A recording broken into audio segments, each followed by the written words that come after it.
இப்பதான் படிக்க வந்திருக்கோம். ஒரு வேலை எடுத்துட்டு லோன் எல்லாத்தையும் முடிச்சுட்டு இந்தியாவுக்கு போயிடலாம். இப்பதான் கஷ்டப்பட்டு வேலை எடுத்திருக்கோம். கொஞ்ச நாள் காசெல்லாம் சம்பாதிச்சுட்டு இந்தியாவுக்கு போயிடலாம். இப்பதான் கல்யாணம் முடிஞ்சிருக்கு. ஹஸ்பண்ட் கூட கொஞ்ச நாள் தனியா வெளிநாட்டுல என்ஜாய் பண்ணிட்டு அப்புறம் இந்தியா போயிடலாம். இப்பதான் லைஃப் கொஞ்சம் ஸ்டெபிலைஸ் ஆயிருக்கு. இன்னும் கொஞ்சம் வருஷம் இருந்துட்டு இந்தியா கிளம்பிடலாம்.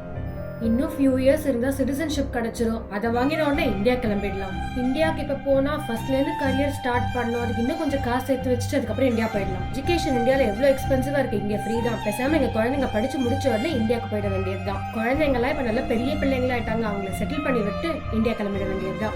கொஞ்சம் வருஷத்துக்கு நம்ம ரிட்டையர்மெண்ட் ஃபண்ட் வந்துடும். அதை வச்சுட்டு இந்தியா போயிட வேண்டியதுதான். பேர பிள்ளைங்கெல்லாம் வந்துட்டாங்க. அவங்களை விட்டுட்டு எப்படி இந்தியா போக? அவங்க ஸ்கூல் போக ஆரம்பிக்கட்டும். அதுக்கப்புறம் இந்தியா போயிடலாம்.